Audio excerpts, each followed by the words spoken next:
Hello everyone, good morning. কেমন আছো সবাই? আশা করছি খুব খুব ভালো আছো। আমরাও ভালো আছি, আর আজ তো ভালো থাকারই কথা। আজ স্যাটারডে, এখন সময় ভোর 5:25, আর আমরা দুজন একেবারে রেডি। আমরা রেডি একদম কলকাতা যাওয়ার জন্য। আশা করি তোমাদের সাথে আবার কলকাতায় গিয়ে দেখা হবে, কারণ বাই ট্রেন আমরা যখন জার্নি করব অবশ্যই তোমাদের জন্য ক্লিপিংস তো নিয়ে রাখবো, কিন্তু সেটা কতক্ষণ আমরা পাবলিশ করতে পারবো আমরা জানি না। সো টার্ন দ্য পেজের এই নতুন চ্যাপ্টারে তোমাদের সবাইকে স্বাগতম জানাচ্ছি। আশা করছি এই চ্যাপ্টারটা তোমাদের খুব খুব খুব ভালো লাগবে দেখতে। তো স্টে টিউন উইথ আস, আর কলকাতা ব্লগগুলোর জন্য অপেক্ষা করতে থাকো। ঘড়িতে এখন সময় 5:25, আমরা একেবারে রেডি, আর আমাদের উবেরও নিচে চলে এসেছে। সো চলো, আর দেরি করা যাবে না, ঝটপট বেরিয়ে পড়ি।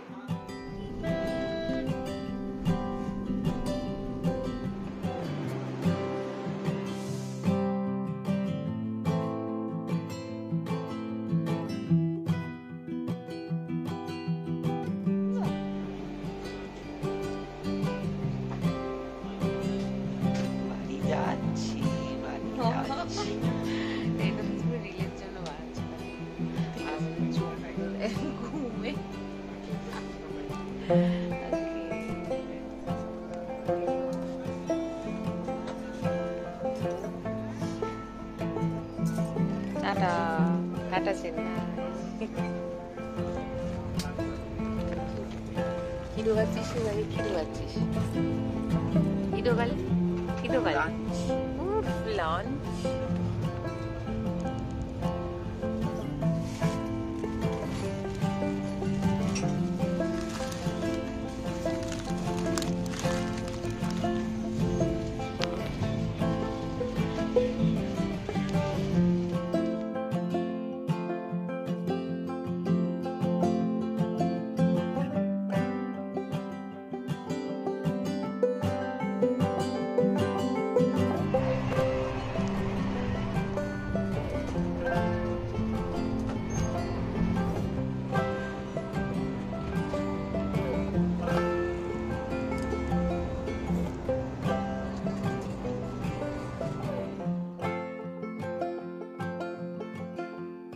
আমরা সারাদিন ধরে চা খাবো করে এই ফাইনালি চা খাচ্ছি এখন।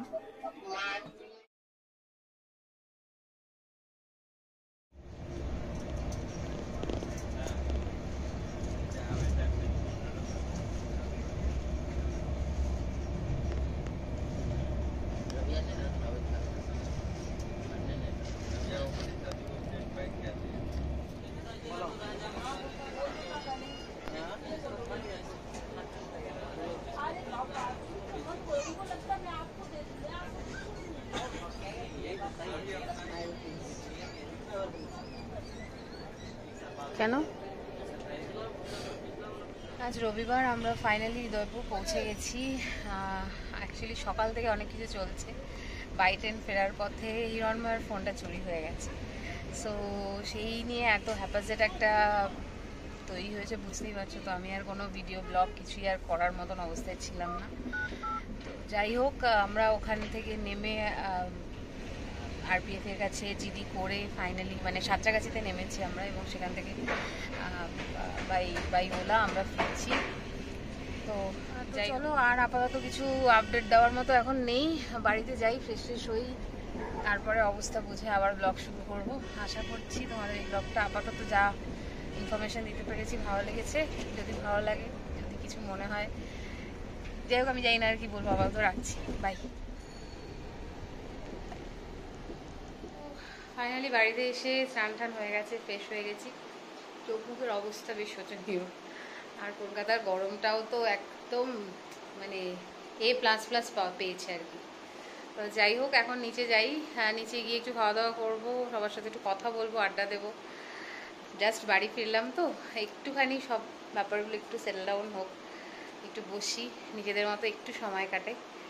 ফিরছি তারপর নতুন আরেকটা গল্প নিয়ে টার্ন দ্য পেজের নতুন একটা চ্যাপ্টারে। ততক্ষণের জন্য টাটা। আর আমি জানি তোমরা হয়তো হিরণময়কে এই ব্লগে কিছু কিছু জায়গায় মিস করবে, আর এই মুহূর্তে ওর সাথে কথা বলার মতো পরিস্থিতি নেই। ও মেন্টালি এবং শারীরিকভাবে দুদিক থেকেই বেশ এক্সস্টেড। আমি হাসছি বটে, বাট কিছুটা আমিও। চলো আসি নতুন ব্লগ নিয়ে, ততক্ষণের জন্য টাটা।